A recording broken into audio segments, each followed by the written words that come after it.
Ingabe usayizi uyawenza yini umehluko ekujabuliseni upartner wakho enkonzweni yasekamereni? Impendulo eqondile ithi abesifazane abaningi bathola injabulo ekamereni ngokusebenzisa isitho sangaphandle sesibizwa kuthiwa i-clitoris.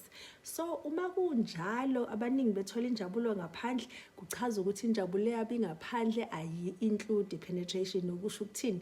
Awudingi ukuthi ungene kumuntu wesifazane ukuze kwazi ukufika kothwandaba. Lokho kuchaza ukuthini? Chaza ukuthi iningi labantu besifazane ngeke uze kwenza umehluko ukuthi umjabulisa kangakanani ngokuthi unosayizi ongakanani. Kodwa siyazi ukuthi abantu besilisa abanosayizi abakhulu baba ne-confidence, babe nokuyithemba okuthile okudlulele.